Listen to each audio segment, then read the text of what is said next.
Well, that was Best embarrassing. way to start the show. What the hell is that? The hell What? is what? Oh, whoa. Whoa, I know. Oh, that's right. That's right. Everything's under construction Totally forgot. or destruction. Pretty much. Yeah. Hey, everybody, I welcome to don't this like week's it. episode of Positively Godless. I'm one of your three co-hosts, Tyler Zoolander, along with Jess Jerry and Scott Lawrence. How you doing? Hi. I Hi. don't like that thing in front of Scott. I like I that don't. thing behind What, the Scott. mic? Yeah, put it down. That's just very distracting. Good way to start. I'm glad we're having a production meeting. That's wonderful. How you guys doing tonight? I don't like that at Good. all. You don't like what? Well, I don't like this. I have to go to talk. You know you can just sit right there and talk, right? Yeah, I'm- and I'm we joking, can hear I'm you. It's a joking, I'm microphone. joking. Is it? Is it? Is it? Is it? I don't know. Maybe you should ask your penis because it came in contact with it last week. Well, why don't you ask your mom? She was talking into it last week. Funny enough, What's when I the- tried to start this Did he reach you conversation, by email? when I tried to start our Skype call for tonight, instead of holding down Command click to just select the two of you guys, I held down Shift, and I selected a group of 4 people and tried to call all of them at once, one of which was my mom. So, Wow, bring her on. yeah. I'd rather have your dad on. Ooh, that's something that may be a series finale right there. That would have been cool. So what's new in the last week Are we since we talked? Are we seriously doing this right now, like live? Absolutely. We have stuff to talk about beforehand. No, we don't. Yeah, we do. We're not doing weekly. We need to decide if we're doing weekly or not. Post-production, Scott. Post-production. All right, fine. My husband just came in. He's like, "Are you recording?" And I was like, "Yeah." He's like, "Oh," he just cracking up because like I was like wondering who you're talking to. Can we talk about your 1970s vacuum cleaner you have behind you? Shut up! It's an Oric and it's not 1970s. You're an idiot. 60s. Sorry. Can you see the colors better now that we've got the desk in? I put a brighter light in the room. It does. Yeah, you can actually tell now. And Maybe Scott, put a Superman logo on the wall behind me. well, yeah, because you've got the desk now, so you're all professional and. Yeah, I can sit comfortably. Me too. So, what are we talking about tonight, fellas? Well, first, for those avid watchers of the show that just love Scott's normal setup, you want to say anything about why you've got an Olaf doll behind you? How did you see that? That's so fun. That's what this is. The thing is, it's probably actually going to be cut out of the shot once it crops down, and nobody's going to know what I'm talking about. I'll go get it. I'm in Elsa's study right now. We call this a study. Why or the aren't off- you in your The reason- studio? Well, we don't need air quotes. Oh, okay. Well, it's So actually sorry. probably we do because it's not really a studio. It's more of a demilitarized zone. We've had a lot of rain here in Minnesota, and one of our storm windows has sprung a little bit of a leak. So we have some water damage. So everything's been stripped out and taken down, and it's gotten so bad that we've had on the ceiling. There's actually some mold growing on the ceiling, so that's not very fun. Oh. Yeah, I mean, your brain's already damaged enough. You don't need any more. I know, but I'm trying to get Elsa down to my level, so there's a Can plan. you do me a huge favor? Yeah. Can you turn off that light behind you? Either that or just move it so that it's directly behind you. And then it'll look like you have a halo. Hello.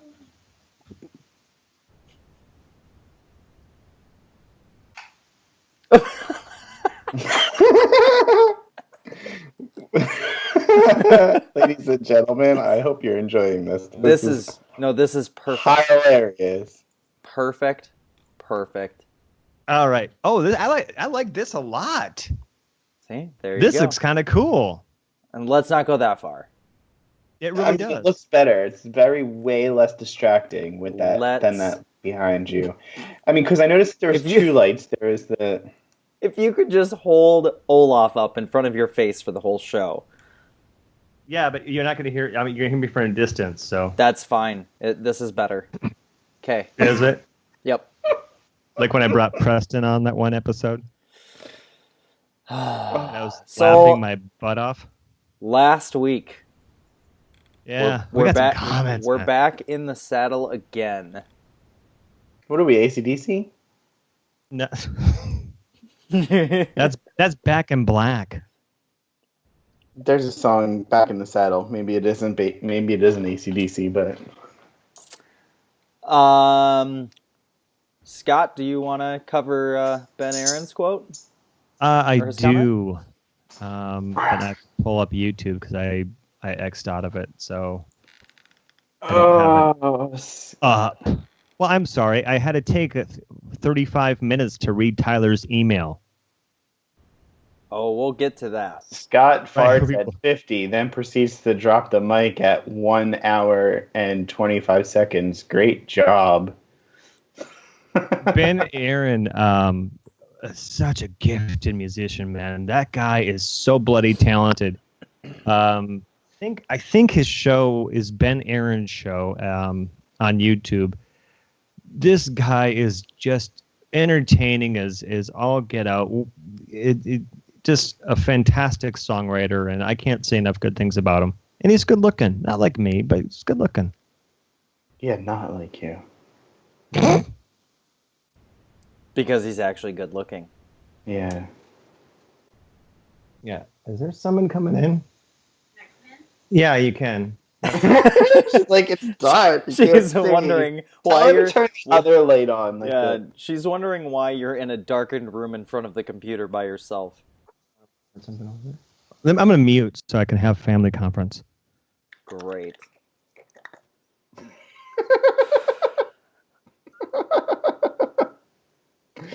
Come on, we're in the middle of a show. You can't be having like a muted conversation. Hey, well, I had my child interrupt 3 times last week, so I think we'll give Scott just this once.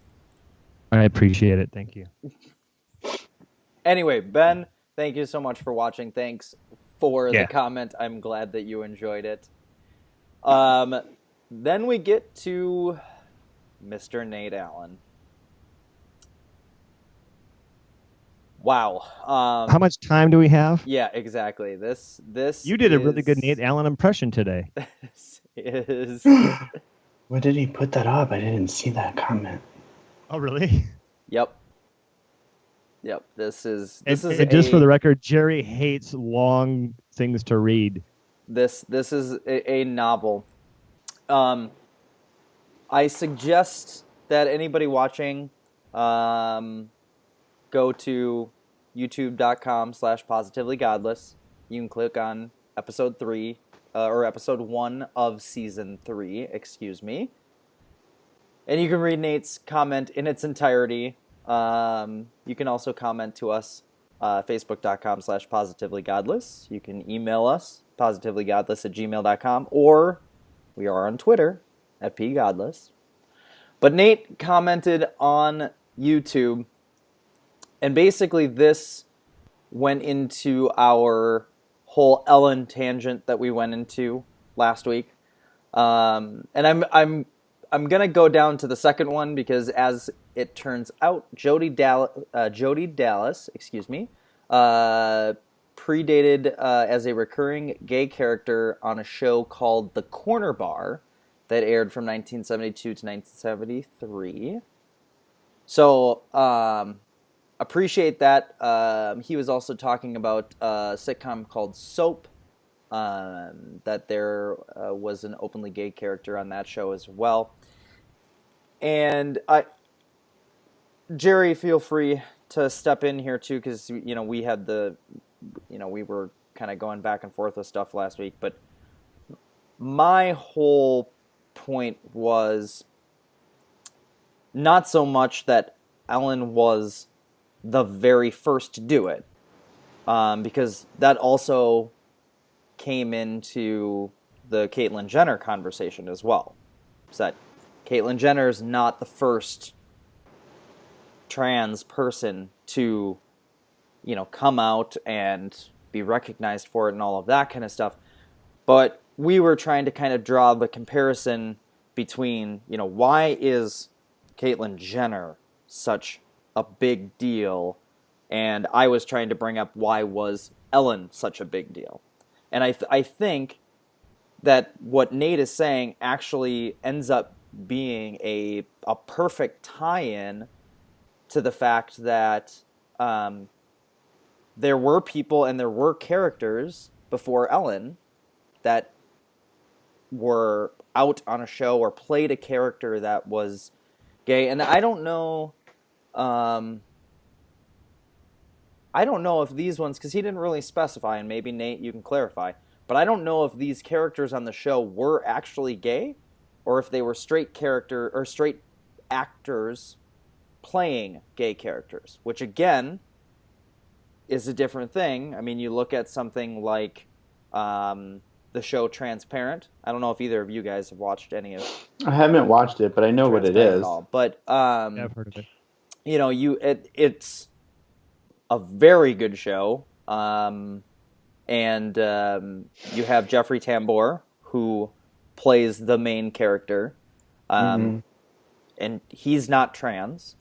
And he actually had a speech at the Emmys about that and about needing more inclusivity and getting trans people actually in trans roles and things like that. But that's kind of derailing at this point. So I think what I was trying to get to last week was kind of that corollary between there was kind of this build-up, and I don't want to necessarily say a movement, but there was this build-up, this thing that was taboo in society of being gay or lesbian in Ellen's case, whatever. But the difference between, there's a minor character, there's a recurring character, or there's even a regular character on a show that happens to be gay, whatever. But there was just this build-up, and then when the whole thing with Ellen came along, it was such a big deal. And I feel like for a long time, we've been having that same build-up with trans acceptance as well. And it just kind of built up, and it finally got to the point where Caitlyn Jenner was such a big deal because of the Kardashians.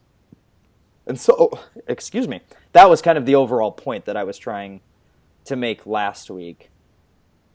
And Jerry, I know that Scott, you can chime in too, but I know you and I were having the conversation more so, Jerry. But yeah, I think my point that I was trying to make last week is, why do we still have these conversations about, being gay is bad, being trans is bad, being, anything other than a white hetero person is bad. And I think it all goes back to what people believe that is written in the Bible. And, that's kind of what I was just trying to get to. Like, we shouldn't be having these conversations because we are all people, and it doesn't matter if we're white, black, green, red, gay, straight, a boy or a girl, a boy who thinks he's a girl. It doesn't matter. And like I said, there's other more important conversations to be having. So I certainly agree with that, and I think that can sort of tie into where we're going next. But Scott, do you have it? What happened now? Don't worry about it. Jerry had was to. just sitting there and he just went, Oh, okay. I felt a little high. No, it's all right. Um, just don't smoke Gosh. before the show, Jerry. I apologize to our fans for my rude bodily function last week. That was it was so not scripted. I didn't want to I'm gonna fart here. That was not. So I apologize. It was kind of funny. What? Kind of funny, and mostly because I didn't know that it happened when it happened. And I wasn't doing it to be funny. That was never my intention. It was just it slipped out. And oh my gosh! Just and you came could look at my rushing face. out. Yeah, just like a chainsaw out of gas. And Tyler, your face. I literally just watched it again. And Tyler, you're like, yeah, I watched it with Elsa, and she was dying, and she doesn't like our show at all. But anyway, back to your point. Who cares? If you're gay, if you're straight, if you're trans, if it goes back to if you're a good person, it goes back to your final thought that was such a hit on email. Is that what we're worried about? What we're really worried about if someone in their personal life is trans and going through transition? Is that important to you? There's so many bigger things to worry about. Who cares who's trans? Who cares who's gay or lesbian or likes Will and Grace? Who cares? I like Will and Grace. Jerry thinks I'm gay. We're still going to judge you for that, but not anybody else. I like Will and Grace. It's so funny. I'm a straight heterosexual male who likes Will and Grace and Dawson's Creek. It's so weird. And Katy Perry. I love Katy Perry. Just love Katy Perry. I think for the first time, I'm speechless. No, I know. I agree with you both. We were kind of going in two different directions in discussing, why was this such a big deal? Are we keeping you awake, Jerry? Are you all right here? Yeah. Sorry, there's something wrong with me this week, and I don't know what it is. I took a vacation day tomorrow, so. Oh man, I should take a vacation day tomorrow. Gosh, I wish I could. I have no time. I have no PTO. That's what I meant. I'm one of those guys that use PTO like a kid that uses $5. I'm like, I'm just gonna spend it. Every week, it's just like, okay, do you want to do lost time or PTO? Like, you're 2 hours short. PTO. Well, I have 6 hours or 6 days left, and I have to take them before the end of October. Oh. Oh, snap. Anyway. So. Is that all? Steve Punk commented. Really? Yeah. Where? Yes. Why don't I see that? Nate and Ben Aaron. Oh, yeah. I am sorry, Steve. I don't see that for some reason. Good to see you, Steve.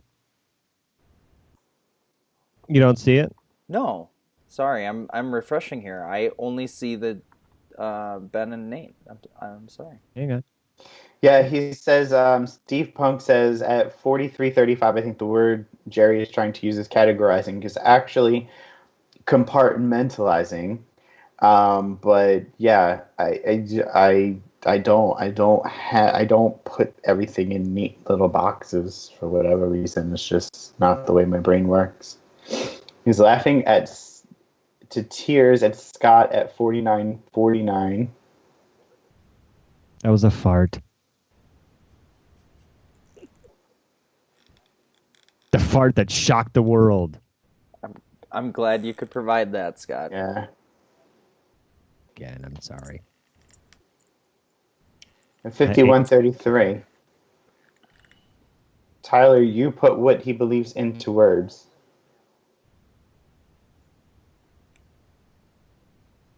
All right. I think it was the beginning of your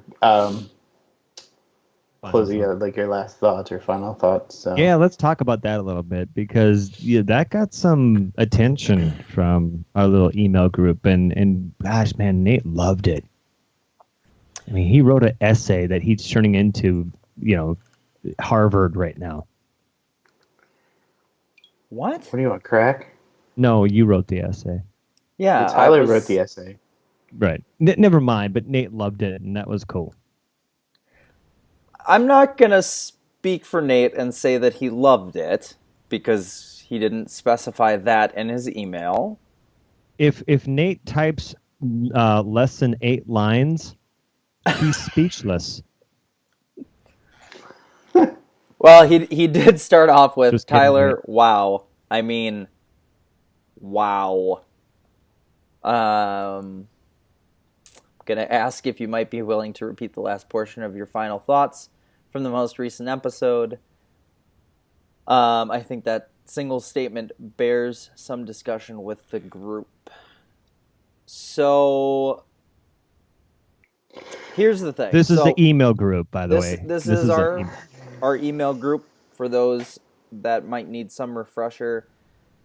There is a group of, 4 or 5 of us that are non-believers, and Yes. then 3 that are the 3 that.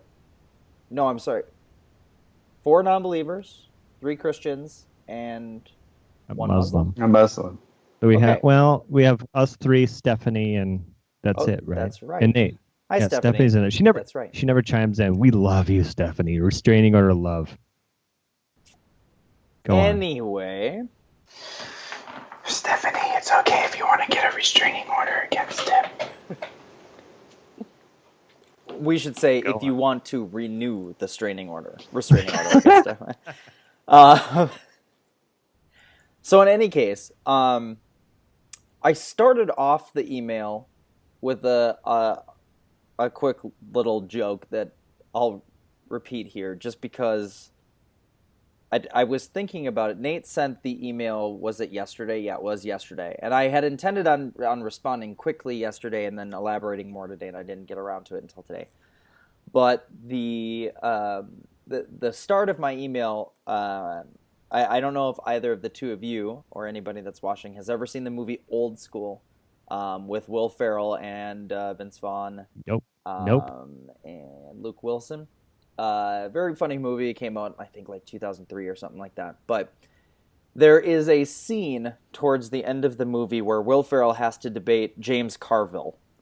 And he gets up on stage, and they ask this, because Will Ferrell's playing his typical dumb character, and they ask this... You mean himself? Yeah, he's playing himself, and they ask this super hard question, and James Carville's about to give his leading response to this debate, and Will Ferrell jumps in and he's like, actually, I'd like to take this one. And Will Ferrell goes into this like 30-second speech about, I don't know, the economics and biotechnology or something like that. And he goes through this speech, and James Carville comes back and he goes, I've got nothing.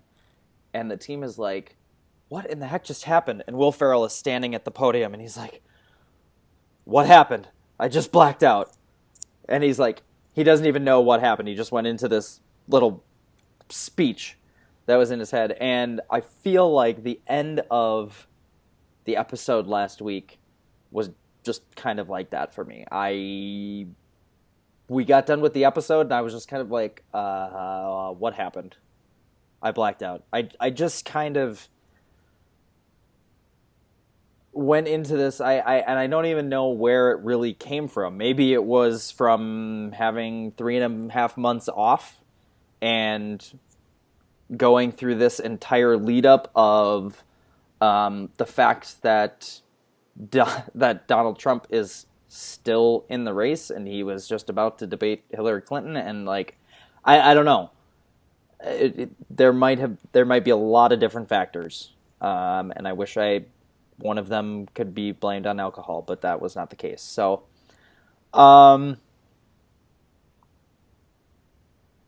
yeah, it was just a lot of things that I felt like needed to be said at the time, and I've been waiting to say for a while, and it just happened. I don't know. Your guys' thoughts? I mean, we didn't really have any reaction or anything. Not that I'm necessarily expecting you guys to, but I loved it. Scott's too busy doing setup there to pay attention. No, I'm not doing setup. What I'm is actually this? moving it away. I'm just moving it away so you can see my face. That's all. Since when are you concerned whether or not we can see your face? I'm concerned for you so you can see my face. I know what your face looks like. Jerry? I don't even know right now. Well, there was the one thing, and I didn't watch it back all the way. There was the one thing that I was like, I wanted to have a show about that, but I don't know that I'm prepared for that right now. Christian extremism? It was something like that. I don't I think it was remember. Christian versus Muslim extremism is what you're thinking. Because I watched it before we went on today. Yeah, it was just like you finished your final thought, and I was like, oh yeah, I would like to talk about that. And you went to piggies. Yeah, and I don't remember what it was. Forgive me, I had 2 strokes. Well, so here's the whole point with this. So I sent a very lengthy response tonight through the email, longer than I had originally intended. And last week we had discussed talking about Donald Trump this week because I went off on that tangent and had to bleep myself. And the way that I tied everything together in the email was kind of basically revolving around Donald Trump. So I think it kind of segues us nicely into what I kind of wanted to discuss anyway tonight. Okay, well, go for it. So The debate. Open. I'm What's that? open like Scott's leg. Oh yeah, let's Is that let's the- absolutely talk about that. But Yeah. let's My segue legs open? from the Or- email. Because I had stated in the email kind of what I had said at the end of the episode last week, that in my belief, in my opinion, fundamental extremist Christianity is more dangerous to the future of our society than any Islamic extremism is. Now, I know there's a lot to unpack. We are It's so air getting him. bunnies. We are so getting him on the show, by the way. I love Roy. And there's I mean, that statement alone, there really is a lot to talk about there. And I clarified in the email, and I want to clarify again that I'm not talking about all Christians, but there is an extremist sect of Christianity which has then spilled over into politics, which presented itself originally with the Tea Party back in 2010 and has now spilled over into the mainstream. But with all disclaimers and whatnot out of the way, and I'm going to just read from this portion. Christians have one name only to thank right now for the rise of white supremacist, bigoted, xenophobic, and just flat-out racist Christians coming to the forefront over the last year, and that name is Donald Trump. He's given a voice to all of those who wish to go back to a magical time that never ever existed, by the way, where we lived in a more ideal society and everything existed like an episode of Leave It to Beaver. In reality, this was a time where only white men held any real power, and anyone that even had a slight pigment of their skin was female, enjoyed the company of the same sex, or even worse, identified as the gender opposite to them, were nothing more than second-class citizens that just held up the bottom rung of the economy so that the white families in the suburbs could look down on them. Now that there is a group of people in this country that are slowly losing their majority stranglehold, they are afraid, deathly afraid, and they're holding on to their guns and Bibles and spewing racist hate speech in the name of religious freedom and a return to core values. They lost on Roe v. Wade, they lost on affirmative action, they lost on marriage equality, and they're losing on transgender issues, and they're about to lose the White House for a third straight term. Fear-mongering comes from the fear within, and this is what we're seeing from the right. What started as a radical fringe movement in 2010 with the Tea Party has now spread into a systemic party-wide infestation led by the biggest offender of them all, Donald John Trump.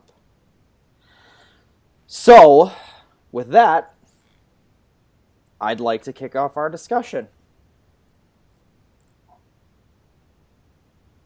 I sent you. That's right on point. Right on point. It is right on point. And it's right on point even with what I sent you both today with that video with Donald Trump on the podium talking all about Christians for Donald Trump sign, right? And, you know, how many Christians we have. And then he proceeded in such Donald Trump fashion to say how many non-Christians.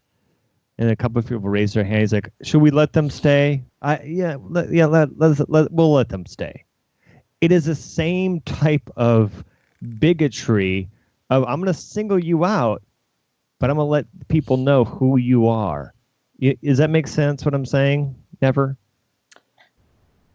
It makes sense what you're saying, and in any other context, it would be not only downright appalling, it would be the end of anybody else's political career. Right. Hands down. Right. Just like all of the other things that that Mexicans are rapists, that we should ban anybody who is a Muslim from coming into this country. I mean, just anything. If Barack Obama had said any of those things, he would have never come close to winning the White House. Never. Forget come close to being president. Forget Barack Obama. Hillary. No. Forget Hillary. Sorry. Take Jeb Bush. Take Ted Cruz. Take Marco Rubio. Take any of those guys. If any of them. For it. What's that? Yeah, there was. The establishment wouldn't have stood for it. Yeah, didn't Ted Cruz talk to Anderson Cooper about atheism and something like that, and how, you know, we accept them, we love them. He said, you know, we just accept people. But when Donald Trump says, should we let them stay? You know, him and Han, all right, we'll let them stay. You know, it was like, okay, we'll let this pain in the butt hemorrhoid stay. Is what I got of it. I only watched the video once, but it was enough for me to say, okay, I got to share this so we can talk a little bit about it. And I think the only reason that Donald Trump has become so popular, one, it has a lot to do with his celebrity. I mean, it has a lot to do with the fact that, you know, he had the show, the Apprentice, and, you know, everybody knows who Donald Trump is. It's not like a secret, you know, where, you know, his name wasn't a secret before he put his hat in the bid for president. He's always been a loudmouth. He's always been somebody saying something about something else. And it's the people that are supporting him have believed what he's saying and felt the way felt this way for such a long time. They just haven't found a mouth loud enough to say it, and for them, you know what I'm saying? Like, some average Joe wouldn't get on a podium and say the things that he's saying because he knows that he'd be lambasted for it, and people would like come after him with pitchforks and torches.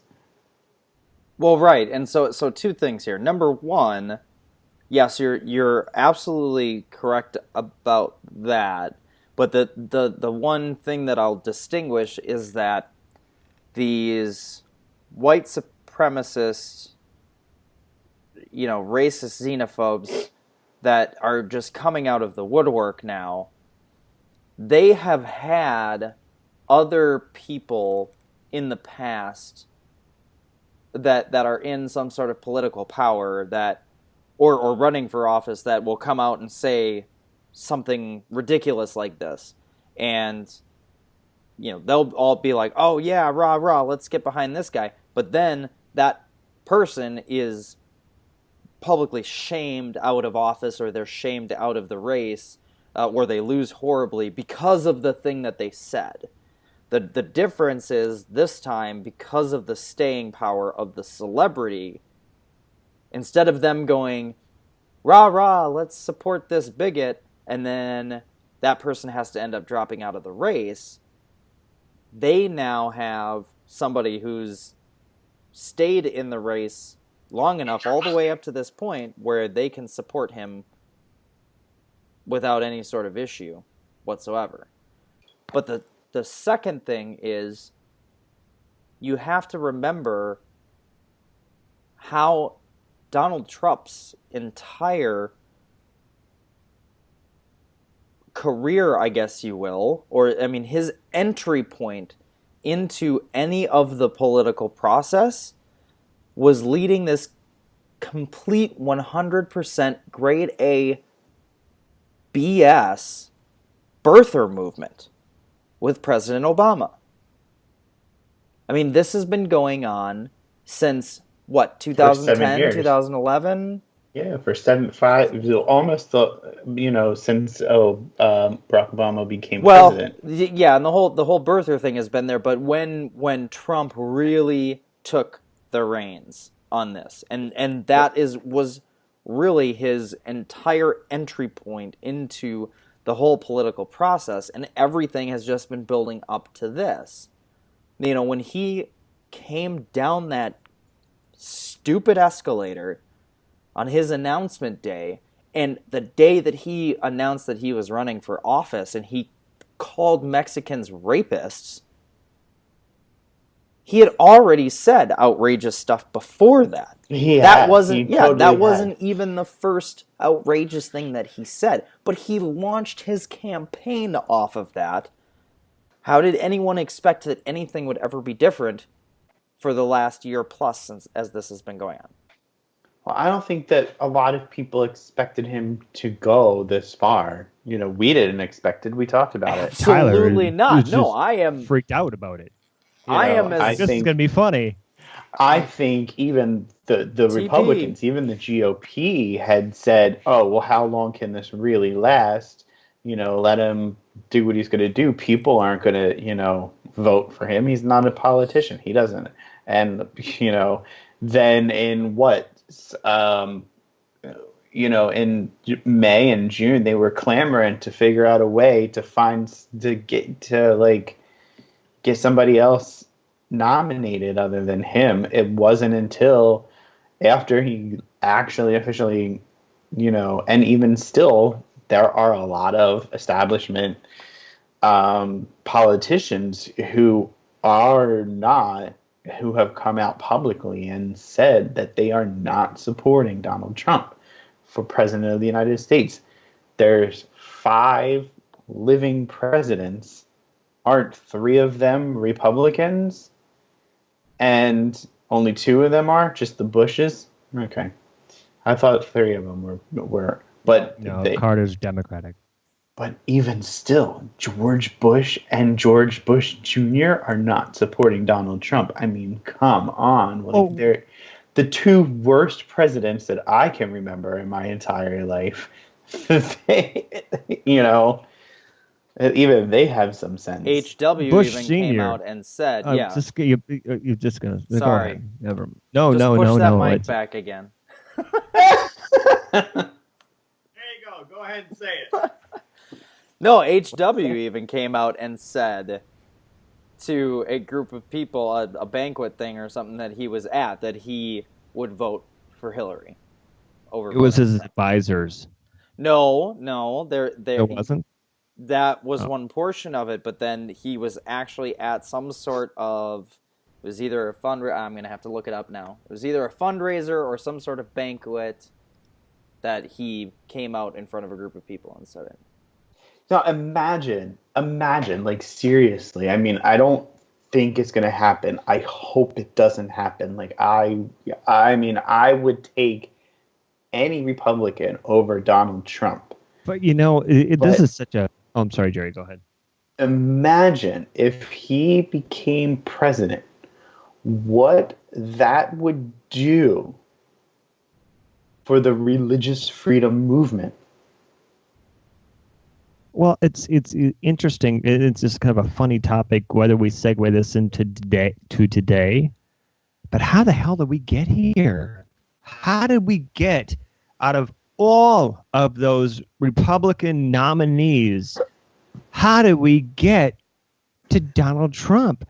Was it one of those things like, oh, this is going to be funny? I mean, can you imagine of all the Republicans in the world are thinking this is their guy? How did we get here? Well, that's what happened. There were a lot of, I don't even know. It's just,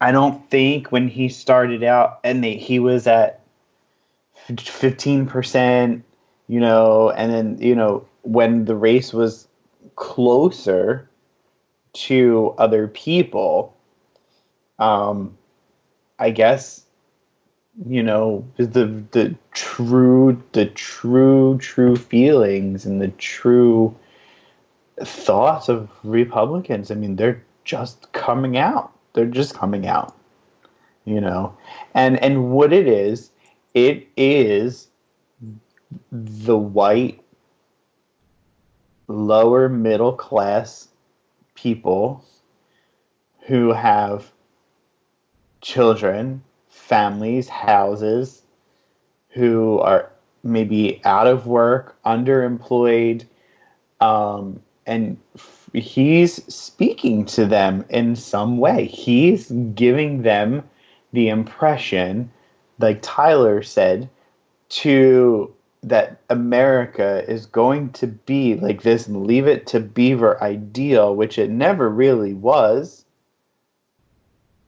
And that's what they want. And they're going to be sadly mistaken if he gets to be president. And it doesn't happen. It's never going to happen. Yeah, Tyler, go ahead with, I think you want to clarify, right? No? Sorry, I was researching and then I got off on a tangent. No, that's fine. No, that's fine. No, I apologize. I do remember seeing something about him being at a banquet type thing. Because at first it was he had talked specifically to like a set of advisors. Somebody, quote unquote, leaked it. And then he was actually out doing some sort of event and he confirmed it, but I can't find that article. So my apologies. And we're talking about George H.W. Bush, by the way. Yes, that's why I said H.W. Just saying. That's why.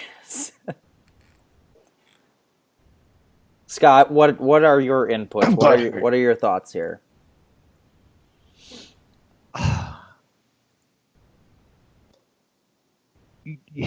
It goes back to the Jim Jeffries comic, who is from Australia, and I love Jim Jeffries, right? And he talked about Donald Trump in his recent stand-up that is on Netflix, if you want to go check it out. And he's like, Donald Trump, party just wants to screw it. Let's just see how crazy things get. And maybe that's the mindset of some of these voters. Have you seen some of these people drive with the Trump sticker? They're so angry. Right? You mean the pickup trucks? Absolutely. They're all pickup trucks too, by the way. They're all pickup trucks. And it's just like, oh, let's rev her up. And I'm in my little Prius. Backing into pickup trucks. I'm sorry, right. what was that again? That was a good harmony. But it's so funny, and it's just of the power that he's got. He must think he's some sort of messiah. The way that I don't doubt it. Right. And if you just look at the way that he conducts himself, not even in recent speeches, I mean, this goes back to when he started to run, where people were beating the crap out of opposition. Guy walking upstairs, and he gets punched in the face. Why? Because he's not a Trump supporter. This is what this guy is doing. And Hillary has said it twice now, and I agree with her 100%. If he gets bent out of shape over a tweet, we're in some serious Sorry. That's the best word I can say, because crap's not going to cut it. We are. You just wanted to curse. No, I don't want to curse. I don't like cursing, but I really don't. But we really are. If that is the mentality of our leader, who thinks that Mexico is just going to go ahead and finance a wall, like going to hey, can I get a loan? I got to build my section of the wall. That's really. And can we segue into the debate or no? Are we not ready for that? I just wanted to say one more thing. Okay. There was a video on Facebook, and I'll try to send it to you guys, and hopefully maybe we can put it up in somewhere where people can see it if they haven't seen it. And it was this guy going around at Trump rallies with a bunch of Trump supporters there and asking them all kinds of questions.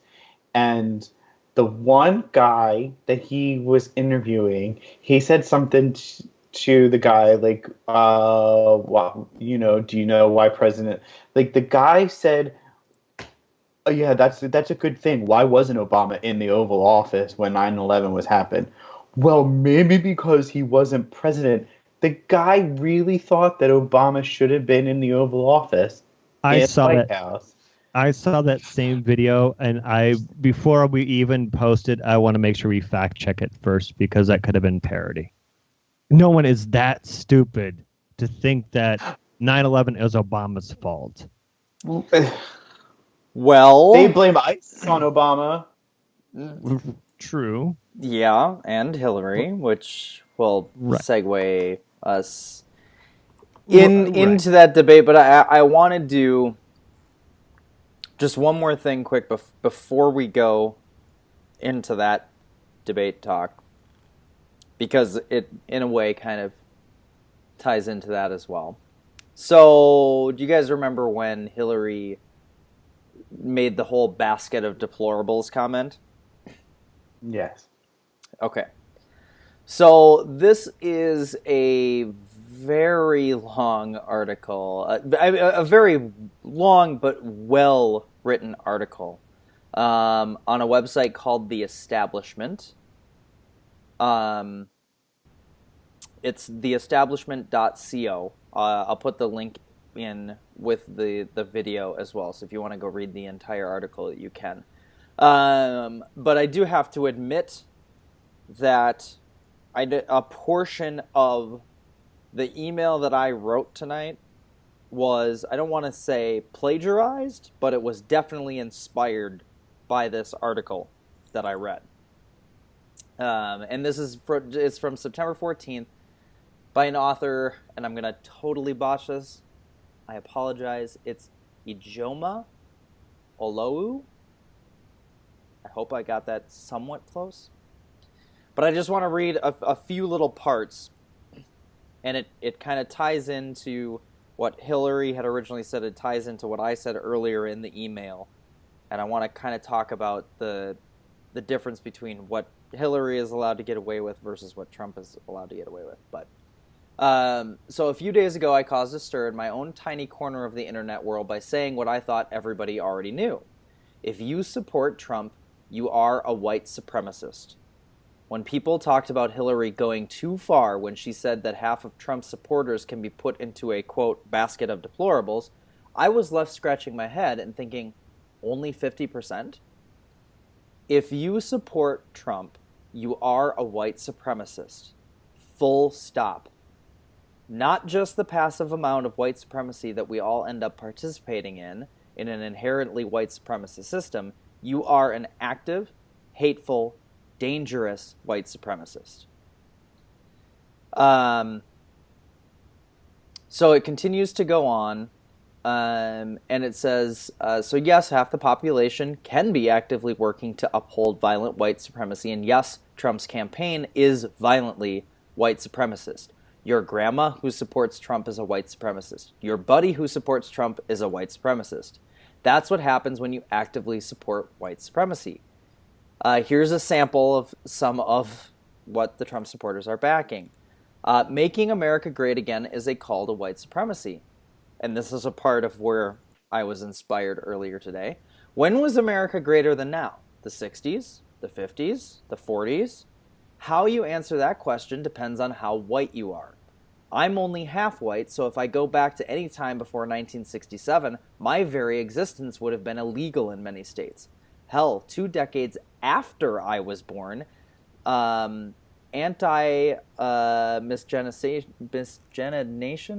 sorry, I totally botched that, language was finally removed from the Alabama state constitution. So for me, I have between 2000 and now to draw from.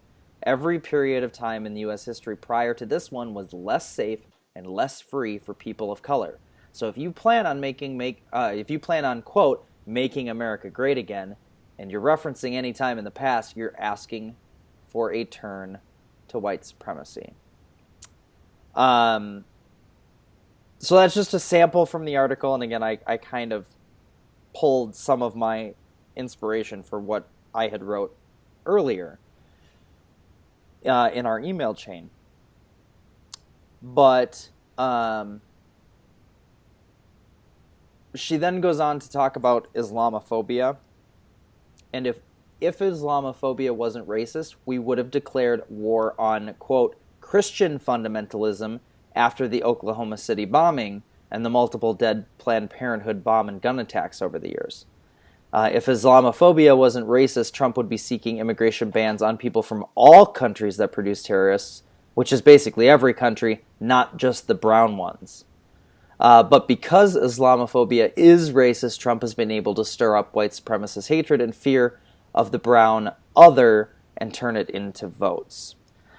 So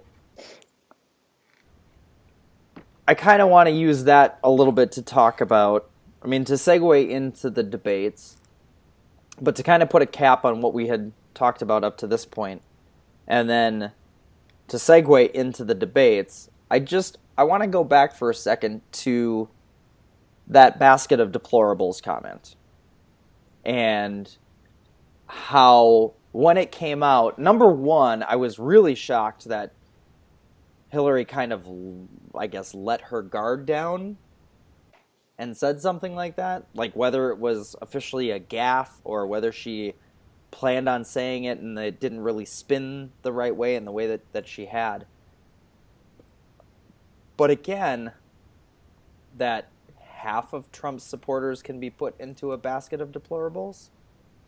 I was kind of in the same boat as our author here, and I was scratching my head, like, only 50%? Because, especially after what happened on Monday night, like, how can people still support this guy? I've taken enough she's time, probably you guys. No. She's probably using 50% just to play it safe, so she Sure, doesn't come so across. That makes it seem like less of a gaffe and more of like, I'm planning on saying this, but I don't want to alienate every single one of Trump's supporters. I want to only alienate like half of them who were never ever going to vote for me anyway, type of thing. All the while that Trump is saying that all Muslims are terrorists and all Mexicans are rapists. But that's the thing. That's the thing, is he says that, and I don't want to say that he necessarily gets away with it, because there's obviously still plenty of criticism, but it doesn't sink his campaign. He continues going on. Right.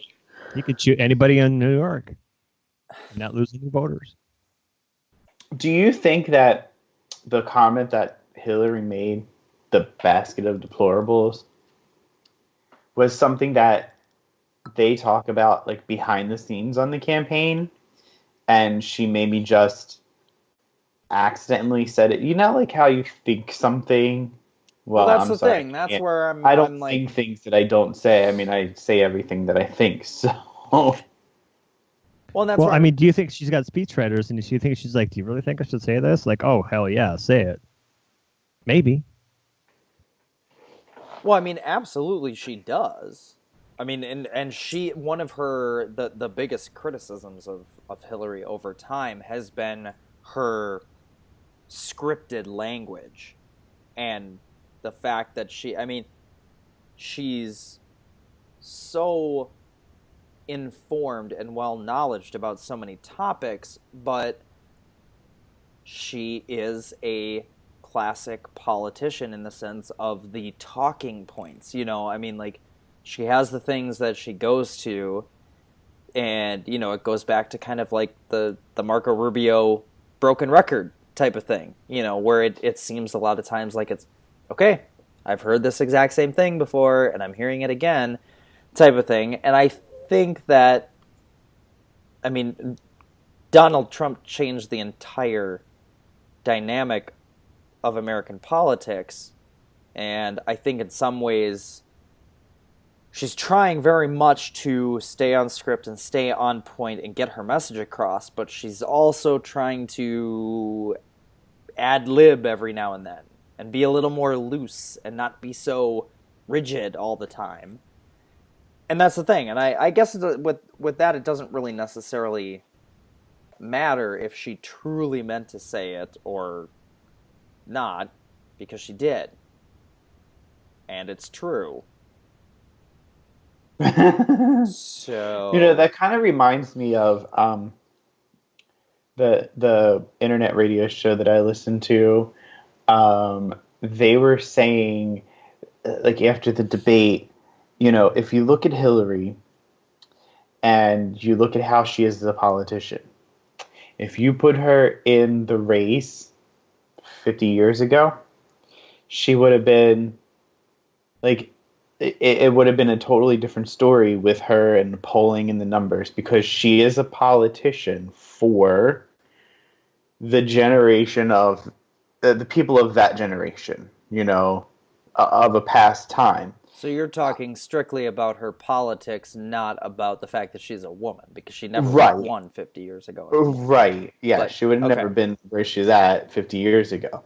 And you take Trump, and Trump is so, for whatever reason, he's so this generation, this point in time. And they were kind of like comparing, the point in time to,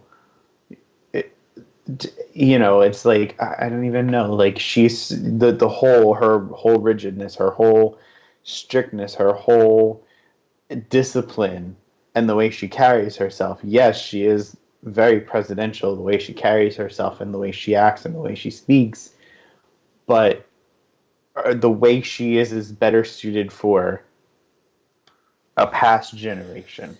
yeah, but the thing is, and my only counter to that would be is that past generations have had this too. I mean, in the past you had the Joseph McCarthy's, you had the George Wallace's.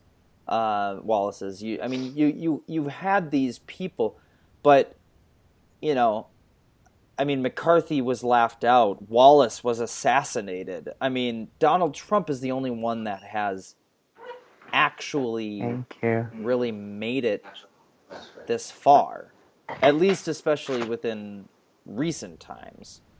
I'm not an American history expert, so I can't. But again, I'm sure that there have been, back to the founding of the country, there have been people that have been viewed as, you know, fundamental extremists and dangerous for the country, but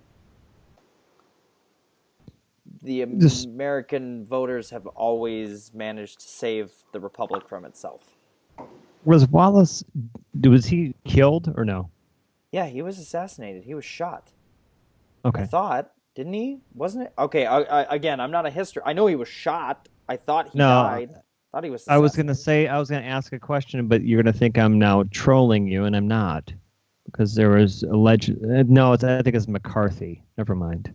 That was allegedly shot by Lee Harvey Oswald, but You're not funny. I'm not doing it to be funny. It's actually history. Read it. Okay, Anyway. okay. No, I'm very sorry. George Wallace was not assassinated. My apologies. He actually lived until 1998. Oh, So wow. I'm sorry. He was shot, and then he didn't go any further. He didn't Pursue get to the political. point that Trump did, at least of even being dangerously close to taking office. Or just dangerous. I would say that George Wallace was very dangerous. Trump dangerous? In our times? I don't know. I mean, George, I wasn't alive back then. I'm not as old as you. But I would just say Hey. that what I would say, I mean, Trump is to Mexicans and Muslims as George Wallace was to blacks And women. and women.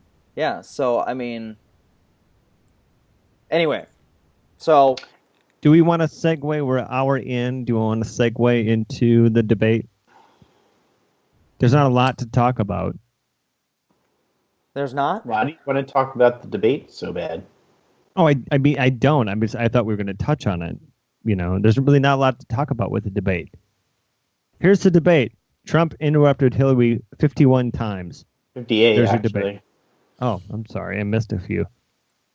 But it made for a hell of a drinking game. Oh, my goodness. Yeah, the only thing is, he only had 5 more minutes of speaking time than she did. Oh, really? Yeah. It was funny. You should have seen Elsa and I whenever Trump said China. We were like, China. It was pretty adorable. Oh, it's so adorable. I know. Hillary won the debate, hands down. Hillary will win all of the debates. Yeah. I mean, there's nothing more to dissect with her. I think it will be interesting to see the second debate just from the standpoint of it being the town hall format. Because you won't have...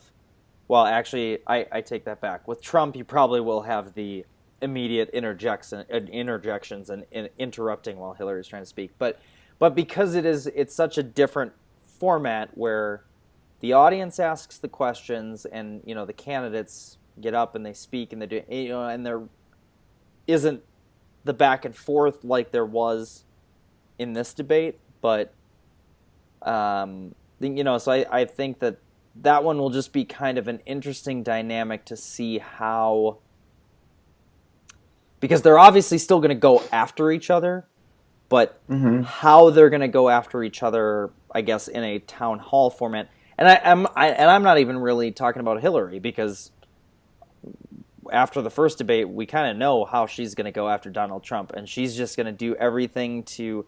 I mean, she is like she's poking the bear. Yeah, she is just. She's so perfect. It just like right.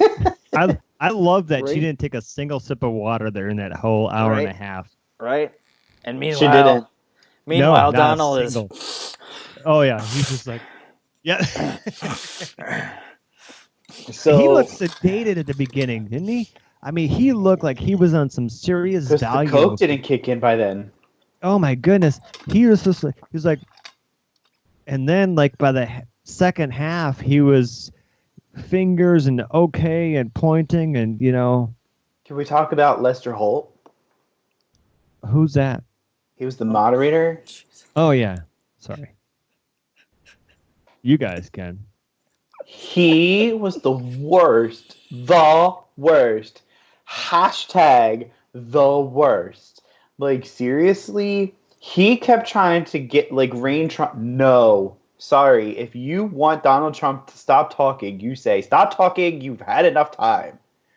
Seriously. I would give Lester Holt a couple of points for even asking the question. So, as an example, and the one that I'm going to go to is the tax return question. Because that was the one that he did actually keep pressing on. And again, Trump is just, he's Trump. And so, of course, I mean, you know that they prepared for, basically, Trump's entire prep was, okay, if Lester asks this, how are you going to weasel out of it? Okay, if he asks this, how are you going to weasel out of it? Okay, if he asks this, how are you going to weasel out of it? And every question was like that. I very much agree with you in the respect that, I mean, he's got a very hard job trying to balance a traditional candidate versus, I mean, the devil incarnate.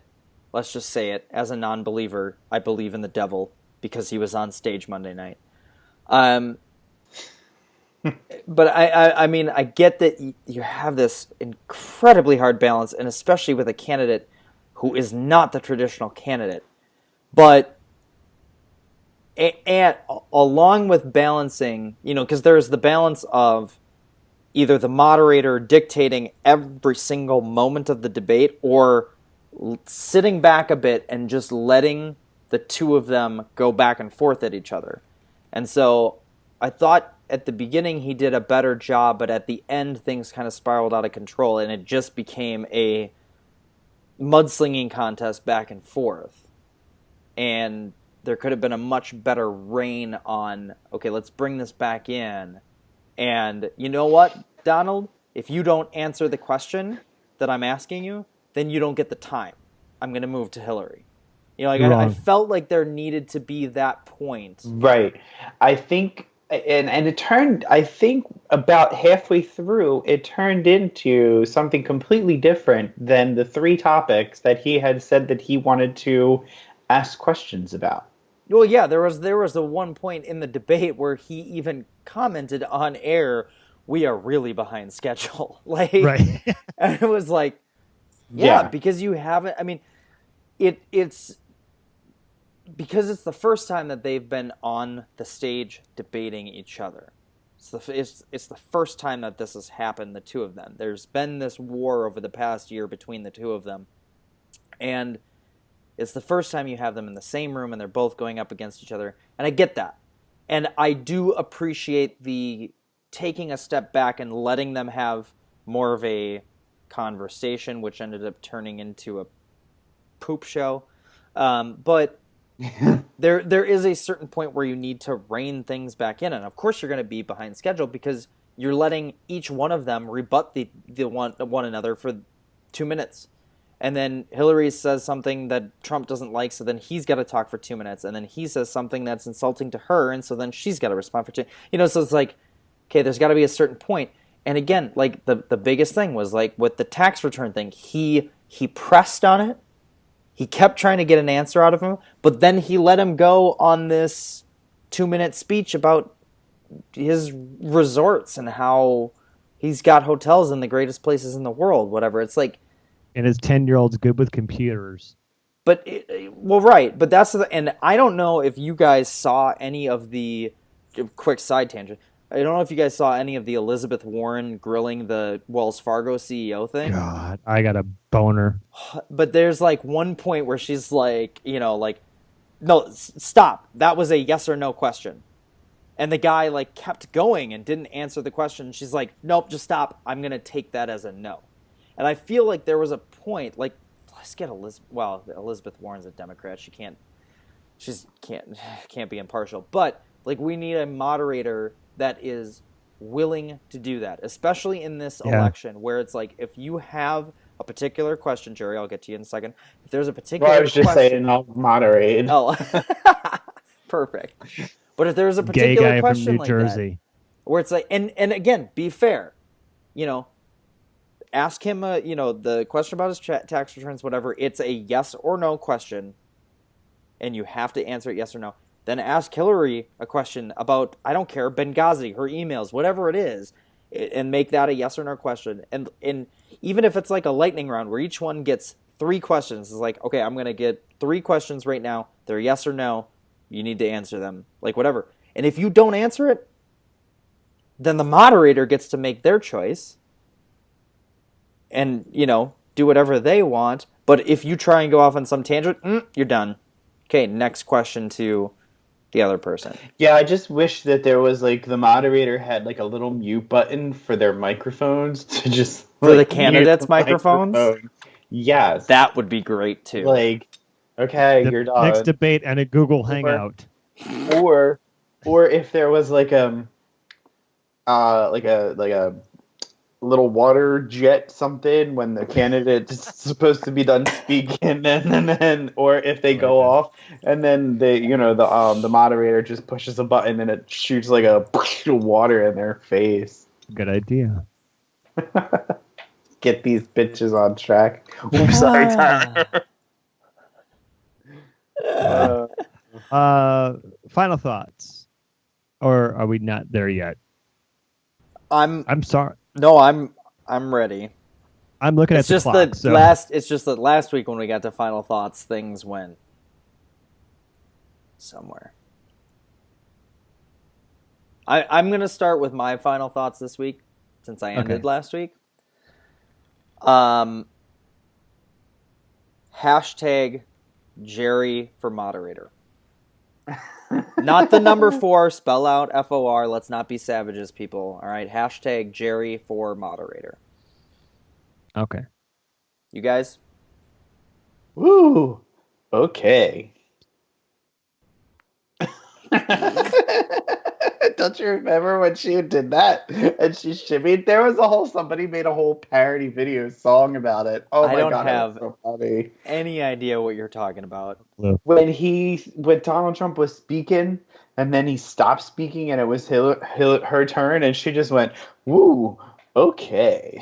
Okay. I think I do remember that. Yeah, I think that was the point where she was like, I have a feeling that by the end of tonight, I'm going to get blamed for everything that's ever happened. I think that was that point.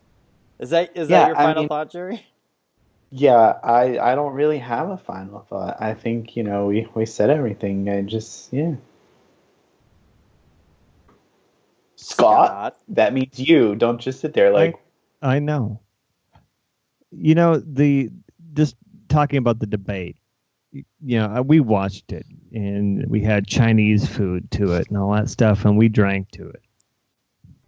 That was the longest SNL intro ever with Trump, and sure, majority of the people who are watching our show aren't voting for him, and that's fine. But let's just think about this for a second. This is the guy that you want running our country. Sure, is there some shady things with Hillary? Okay, yeah, that's with every politician. There's always skeletons in a closet, no matter who you are.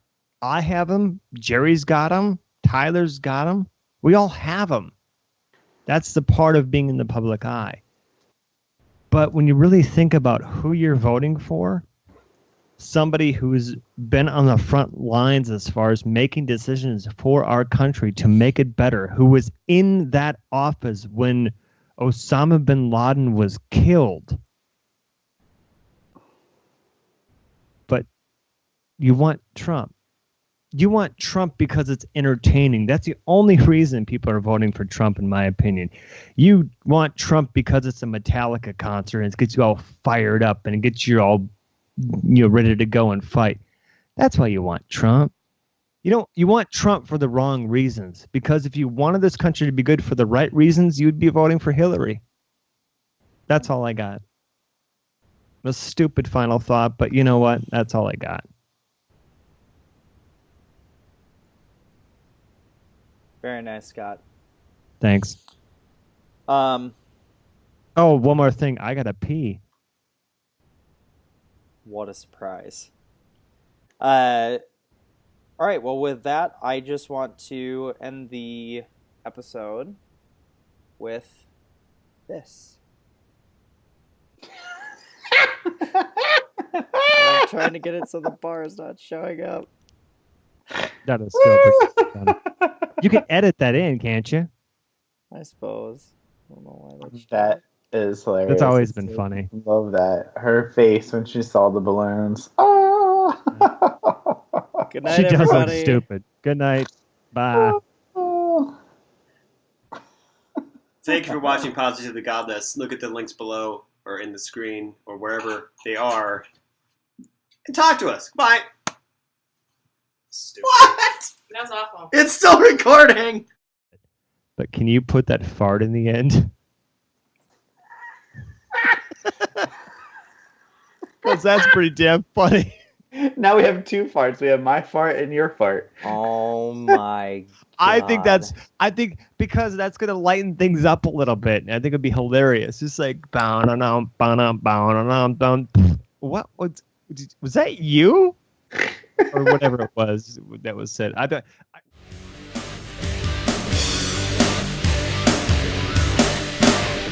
But I don't understand why. I don't understand why it needs to happen. Like, why can't... But you just... Who just happened? farted? It wasn't me. Which one of you two? Scott? It had to be that one. For next Tuesday. see you next Tuesday, bitch. Good night. As far as I know, I'm good for Tuesday. Why are you hanging up? Good That was a night. joke. Oh, that's the shtick that we do. Good night. It doesn't work when you explain it. Oh, Now I can't use that at the end. Jerk. see you next Tuesday, bitch. No, you totally ruined it now. Anyway,